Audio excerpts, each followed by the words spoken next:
नमस्कार दोस्तों, वंदे मातरम। दिल्ली नगर निगम civic centre मुख्यालय के ठीक बाहर मैं खड़ी हूँ। आज आपसे एक बात करना चाहूँगी कि महासिंह जी का जो केस था, उस केस के बाद बहुत सारे सवाल आए कमेंट बॉक्स पे।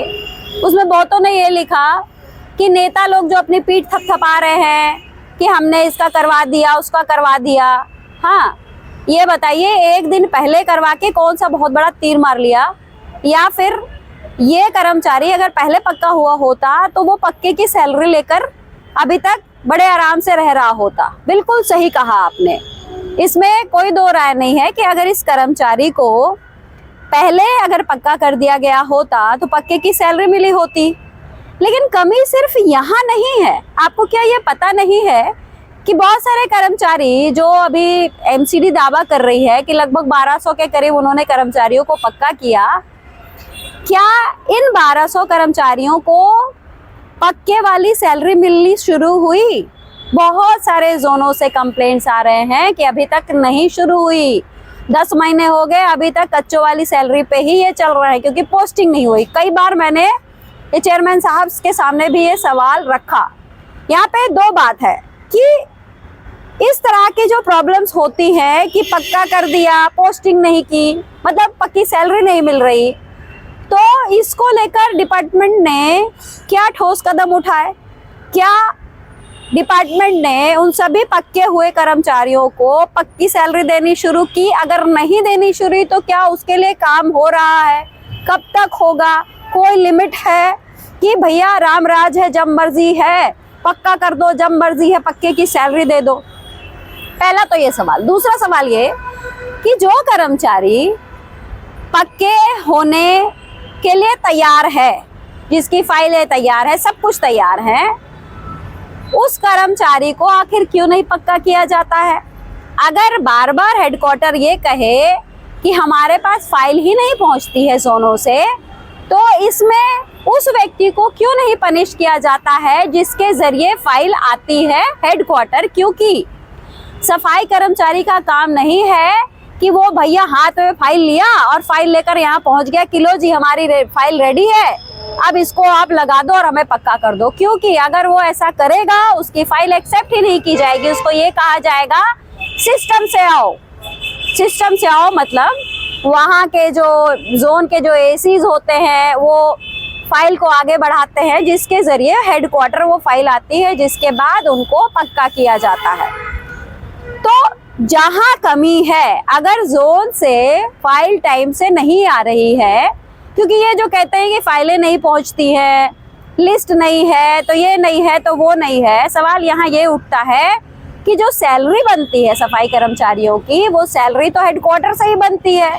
तो जितनी सैलरी बन रही है उसमें कर्मचारियों का नाम होता होगा, पूरी लिस्ट होगी, तो उसमें ये भी पता होगा कि इनमें से कितने कर्मचारी हैं जो कच्चे हैं, कितने कर्मचारी हैं पक्के हैं, और कितने कर्मचारी हैं जो पैसा तो उठा रहे हैं लेकिन काम पे नहीं आते हैं। ये तीसरे वाला जो मैंने आपको बताया कि कर्मचारी सैलरी उठा रहा है लेकिन आ नहीं रहा, ये बहुत बड़ा खेल है। इसके बारे में हम बाद में बात करेंगे।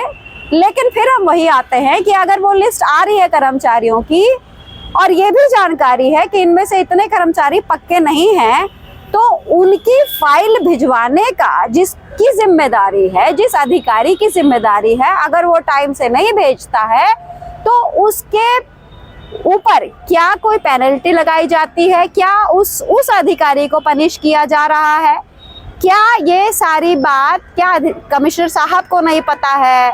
या जो ये पूरा सिस्टम है जो चलाने की जिम्मेदारी एक बड़े अधिकारी को दी जाती है, क्या उनको नहीं पता है?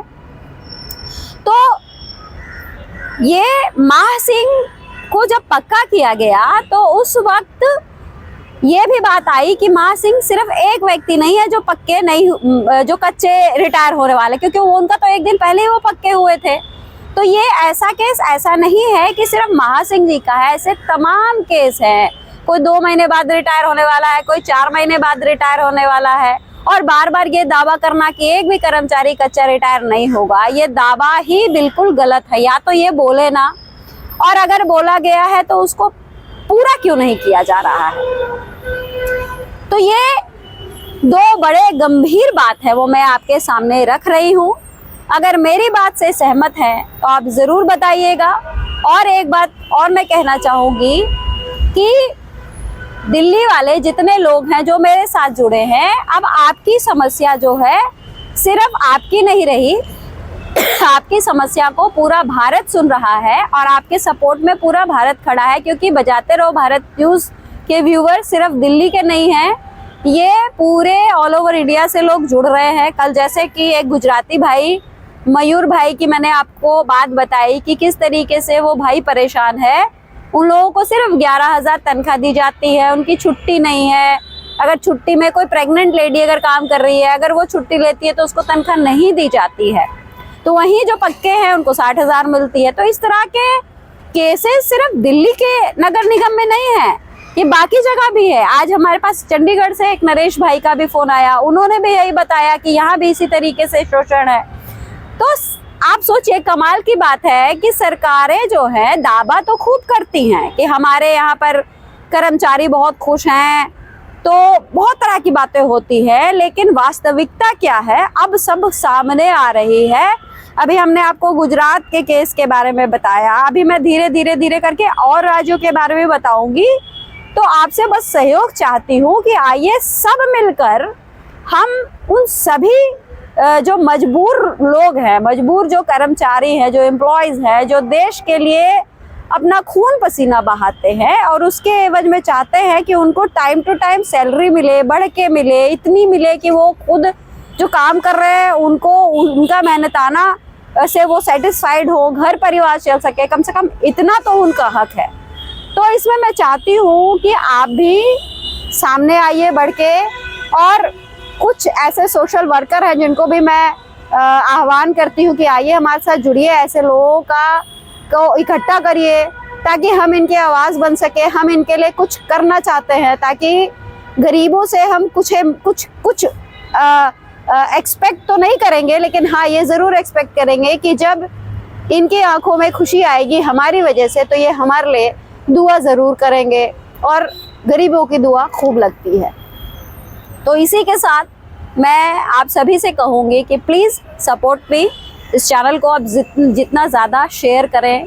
फेसबुक पेज अगर आप देख रहे हैं अभी, अगर अभी तक आपने फॉलो नहीं किया तो कर लीजिए, लाइक भी करिए। और फिलहाल मुझे दीजिए इजाज़त, क्योंकि रात हो गई है और मुझे भी अब घर की तरफ बढ़ना है। धन्यवाद, नमस्कार आप सभी का।